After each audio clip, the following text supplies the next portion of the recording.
What is up, DTube, Steam Blockchain, and YouTube? So today I want to earlier today I did a video comparing a little bit the Galaxy S10 Plus versus the HTC One M9 design. That there was two phones from two different phone brands, but now we do have two Samsung phones here, and actually the Galaxy Note 3 over here is actually one of the first, I would say, the first real Galaxy Note phone that could be called Galaxy Note in many ways, because the first one that came out late 2011, it was had a very poor design because it was too wide, while this one has a Faux leather back. It's not too wide, and it fixed some of those things that was kind of weird with the original Note. Because I remember the original Note phone, for example, had a very large, almost like a rectangular or like a big box down here is to use as a home button. That was kind of weird. So let's just put them, first of all, let's put them side by side here so we can sort of see the difference already. Okay, so I'm gonna put them down here. So as I said, the obvious difference here, first of all, is you have a removable back on the Galaxy Note 3. And you know why this is great? Wait a sec. I think I can open it. Oh yeah, open it on the left side. So the cool thing with removable back is this is luxury that we don't have these days on new phones, is you can buy spare batteries and you can put them in. The Galaxy S5 had it, the Note 3 here, the Note 4, and then the Note 5. That's when the fun kind of stopped. You of course also have the S Pen over here, just like with new Samsung phones. And this one is just nice. I mean, it was pretty creative. It feels kind of good in the hand, and feels a little bit like more exclusive than a plastic back, even though plastic backs is something that a lot of people sort of enjoyed also. You can see, of course, their 4G big thing here. Interesting thing here with the Note 3 was this like awkward sort of charger it had, where you can put in a smaller regular charging cable, but for some reason it was bigger. Maybe it charged fast or something like that. Well, of course, USB Type-C here. You can see in terms of thickness, it's not really a big difference. I mean, it's pretty identical. But look at this. Look at this. Wait a sec. We should put this one on top.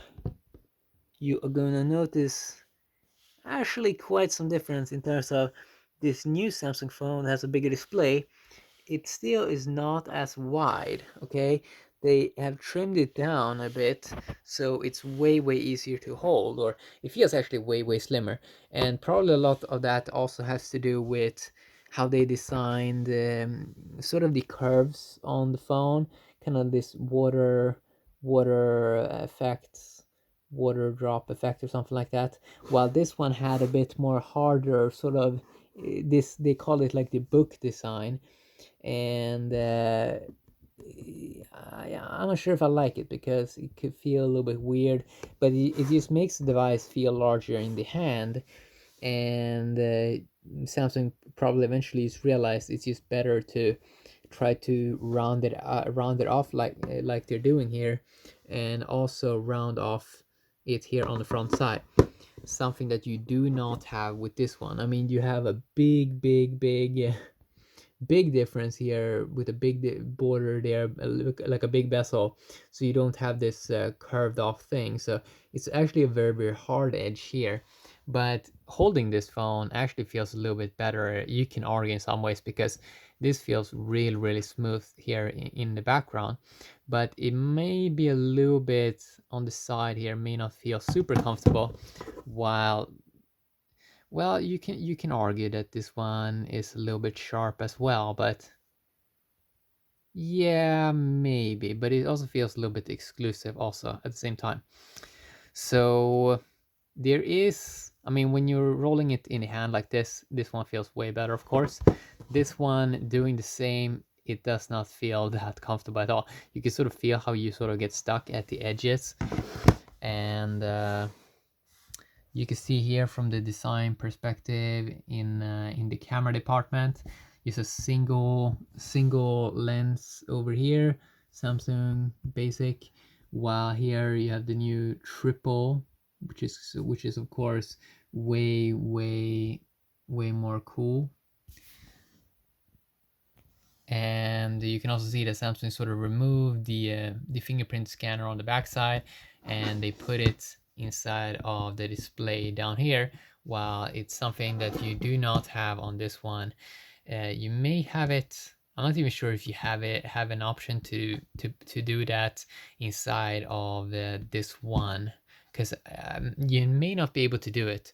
I mean, phones have changed so fast.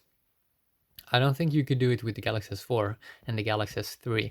It sort of is easy to sort of forget in this industry. And of course, you did not have any face, you did not have any sort of face unlock feature inside of this one. And I still think I am sort of running on, let's say here, I still think I'm running on some kind of, yeah, this sort of bluish design. And about device, Android 5.0 over here, of course. Or of course, I shouldn't really say that because I don't really know. And then we have the menus over here. It should probably be Android 9 or something like that. And I think Android 10 just came out. Software information. And oh yeah, Android 9.